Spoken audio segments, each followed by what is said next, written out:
and in the name of all the brethren of the temple we receive to all the good works of the order which have been performed from the beginnings, and shall be performed to the end. You, your father, your mother, and all of your family, whom you will let have share therein. In like manner do you receive us to all the good work which you have performed and shall perform. We assure you of bread and water, and the poor clothing of the order, and labor and toil enow." Unquote. Then the candidate was admitted. Don't go away, folks. I'll be right back after this very short pause.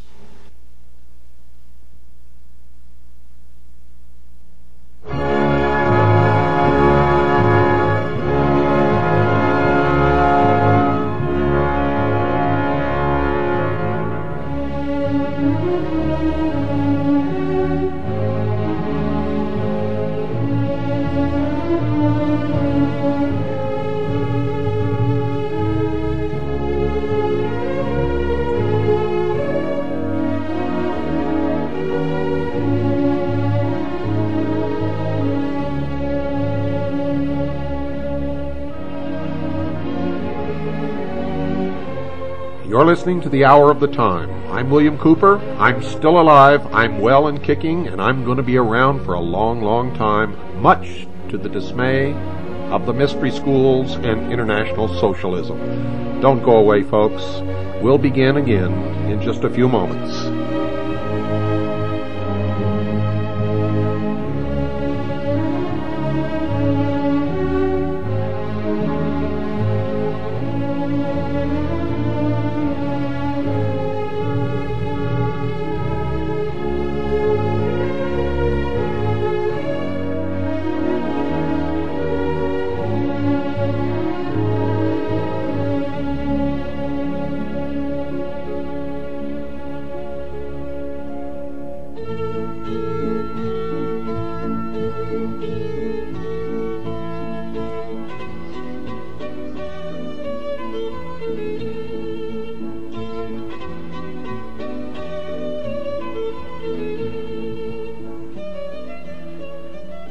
With a joyous celebration, the candidate was admitted. The white mantle with its red cross was placed by the master over the neck of the candidate and clasped firmly by him. The chaplain recited the 132nd Psalm and the prayer of the Holy Ghost, and each brother repeated a paternoster.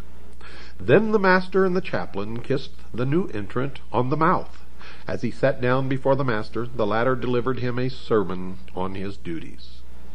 Knights were equipped more lightly than other crusaders and were issued with shield, sword, lance, and mace. They were allocated 3 horses each, not one with 2 knights riding, but 3 horses each, plus an esquire who was either a serving brother or a layman, perhaps a youth from a noble family anxious to become a knight in his own turn. Retired knights were looked after by the order, became counselors at meetings, and were eventually buried in coffins in their Templar habit with the legs crossed. Many Templar gravestones show the knight with his feet upon a dog, but most show the crossed thigh bones and the skull, known as the skull and bones. The same skull and bones as the Russell Trust, the Brotherhood of Death at Yale, and the same skull and bones displayed upon the flag of the pirates.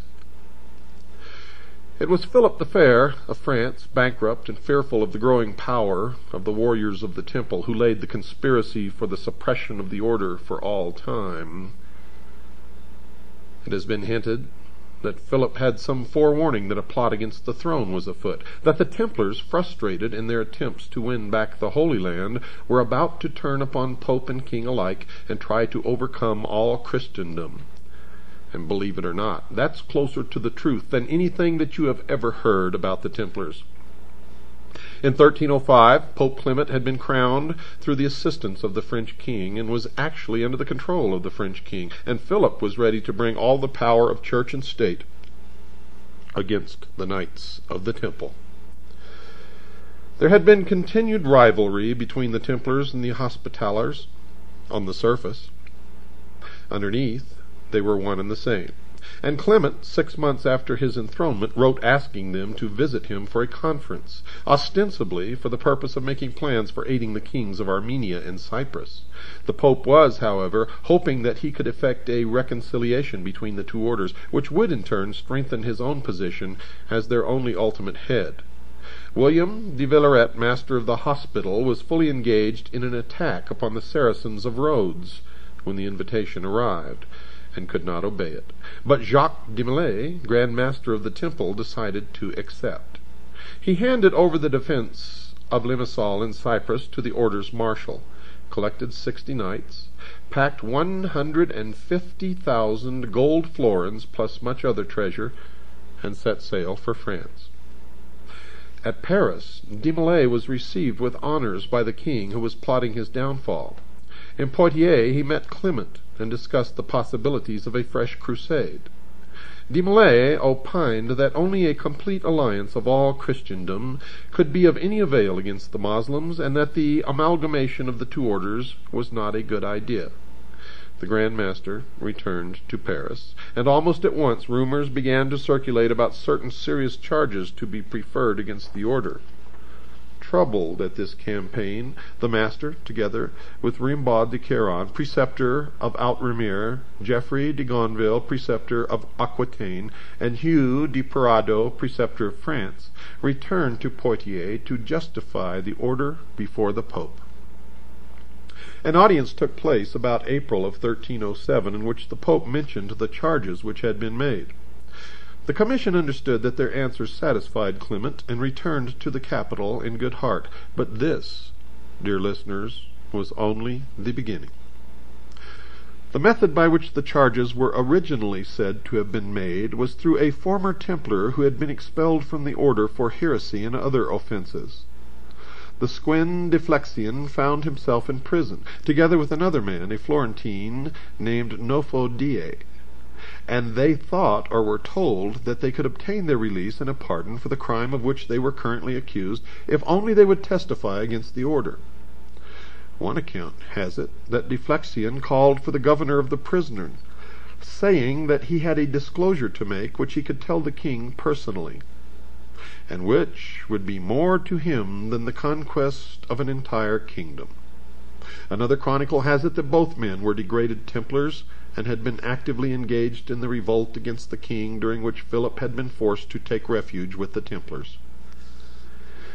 It is further stated that Cardinal Cantilupo, the chamberlain to the Pope, who had been in association with the Templars since he was 11 years old, had confessed some of their doings to his master. 10 main charges were made by de Flexian against the order.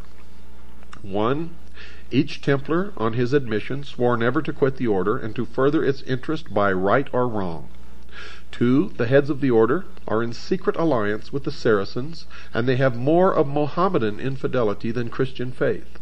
And proof of the latter includes that they make every novice spit upon the cross, and trample upon it, and blaspheme the faith of Christ in various ways.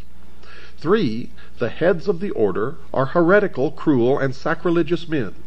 Whenever any novice, on discovering the iniquity of the order, tries to leave it, they kill him and bury the body secretly by night. They teach women who are pregnant by them how to procure abortion, and secretly murder such newborn children.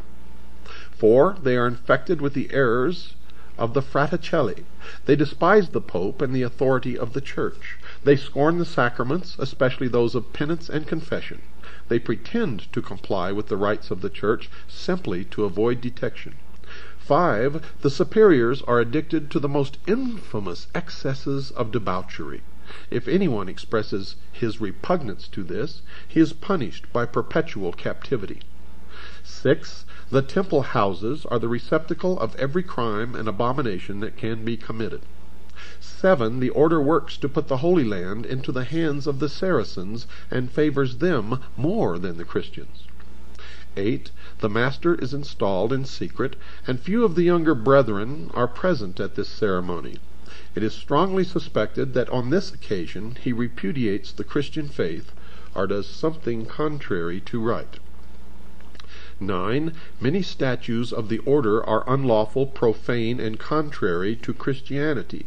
In fact, some of them are stone penises. The members are therefore forbidden under pain of perpetual confinement to reveal them to anyone.